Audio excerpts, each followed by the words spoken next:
Now, the FIA's acceptance of Andretti's bid to enter F1, while expected, basically led the whole situation into the worst case scenario, as the hardest part of it all is yet to come. Now, Formula One management, or FOM, will have to make a deal with Andretti over the so-called commercial agreement, for which the people in Formula One have vastly different opinions. But this is not the only issue, as the question arises, is the introduction of an 11th team on the grid good for the sport, and will it improve it at the end of the day? After extensive examination by the FIA regarding expressions of interest to enter F1 as early as 2025, the governing body has at last disclosed the results of its evaluation for Andretti Motorsport, and in an announcement released on Monday, it confirmed that Andretti is the sole applicant progressing to the crucial third involving F1's commercial rights holders. However, while the FIA is happy with the Andretti proposal and deems it to meet all the specified criteria, this doesn't guarantee the team a spot on the grid. So Andretti must now negotiate a mutually satisfactory commercial agreement with FOM, bearing in mind the year-old resistance to expanding the field beyond 10 teams. After all, the existing teams have their own vested interests and have been conspicuously cool to the prospect of any new entrants under the current anti-dilution fee set out by the Concord Agreement. This fee stands at a substantial $200 million, which is mandatory for any team seeking admission onto the grid. And this is then divided among the existing teams, each receiving $20 million. Essentially, this fee serves as a way to offset potential financial losses that may arise from the introduction of the 11th team, affecting income from prize money, TV rights and sponsorships. With the increasing popularity of the championship, the existing teams argue that the anti-dilution fee should be significantly raised, potentially to around $600 million in reflection of the escalating value of each team. Naturally, the existing teams are driven by their own interests, and supporting the inclusion of the 11th team is not in their best interest. In the words of some current team principals, they'd be more open to the idea if it significantly grows the pie, meaning if Andretti's involvement contributes positively to F1's overall financial success, rather than diminishing the resources available to other teams. Others believe that the only way to maintain F1's current balance is for a new entrant to buy an existing team. If an existing team is unwilling to sell, then that's just tough luck, and some have even made more extreme claims in opposition, suggesting that F1's current infrastructure simply can't accommodate another team and that there isn't enough space in the paddock. All this while a film crew for a Brad Pitt movie portraying an 11th F1 team takes up an additional garage slot. Andretti has previously explored the option of purchasing a team and came incredibly close to finalising a deal to acquire Sauber in 2021. However, the sticking point was the level of control that the current shareholders would retain in the arrangement. I'm generally thrilled that an 11th team wants to enter the sport, especially as it's an American-based team.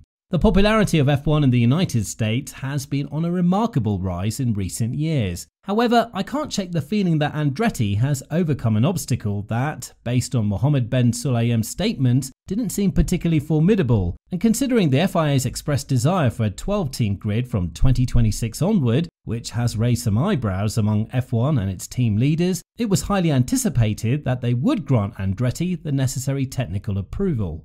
With this initial hurdle behind them, Andretti faces the tougher task of persuading both the team bosses and the broader F1 community that they will genuinely enhance the sport, and it's crucial to demonstrate that Andretti won't simply field two backmarkers on the track and hope for unexpected competitiveness to materialise. So the challenge now lies in showcasing their potential value to the sport. Andretti has been making waves in the world of F1 for a considerable amount of time, and one of the major sticking points for F1 team bosses has been Andretti's position, a stance echoed by the majority of team bosses in F1. The only legitimate way to enter the sport is through the acquisition of an existing team, as it preserves the exclusivity that makes F1 special. The challenge for Andretti lies in the fact that both F1 president Stefano Domenicali and team bosses like Wolff and Steiner share this viewpoint. And what they may not fully understand is that Andretti meticulously attempted buyouts of struggling teams, but these efforts were not successful.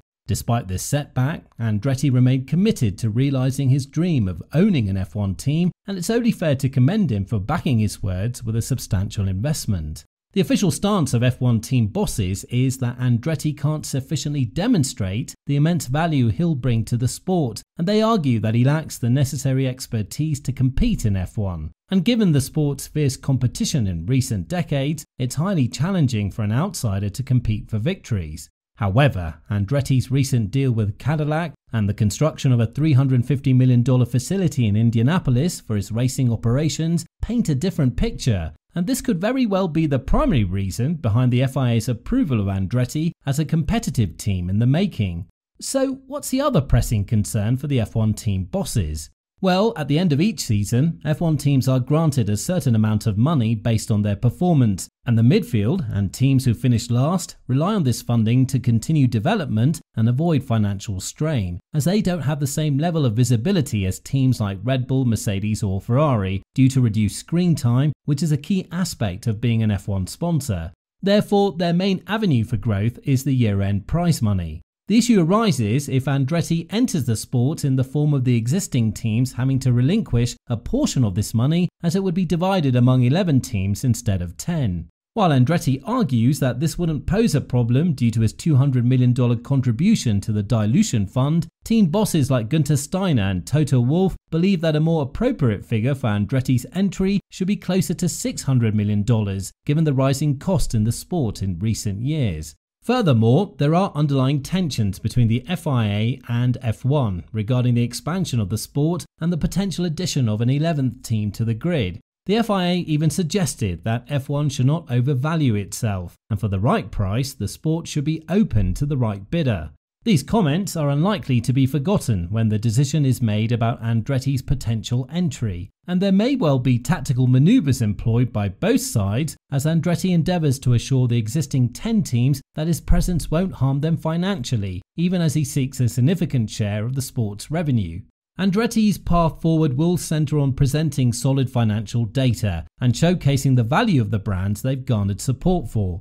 Much of this, however, depends on how much FOM manages the process of admitting a new team to the championship under the current Concord Agreement, set to expire at the close of 2025. Within this time frame, Andretti can secure a team under the $200 million anti-dilution fee, but beyond 2025, that cost is likely to skyrocket before any agreement is reached. Pressure from the established teams could complicate matters and influence F1's initial stance in negotiations with Andretti, as the process is bound to be complex, potentially leading to a prolonged deadlock between the parties. If a resolution is reached within a matter of weeks that ends with Andretti being fully admitted to the 2025 grid, it would arguably be the most shocking development in F1 since Nico Rosberg announced his retirement just 5 days after clinching the title, and perhaps even more significant given the recent discussions surrounding this matter. The road ahead for Andretti is undeniably challenging, and a big reason for it is FOM's positioning in a way that, if it doesn't give in, could be seen as overly aligned with existing teams, some of which may have questionable value in their current configurations. There's also the possibility that Andretti could come this far only to fail at the final hurdle. However, this would likely not be due to any fault of the team's own, as the pressure on F1 to change previously established criteria might be the decisive factor. If there are legitimate concerns about Andretti's project, the FIA would likely have identified them through their own evaluation process, and if the team were denied for vague or outdated reasons by FOM, it could potentially lead to legal proceedings, a regrettable conclusion to what was once a promising situation. So, after hearing all this, what do you think about this decision? It would definitely change F1, but would it be for better or for worse? Let us know your thoughts in the comments below, and we'll see you in the next video.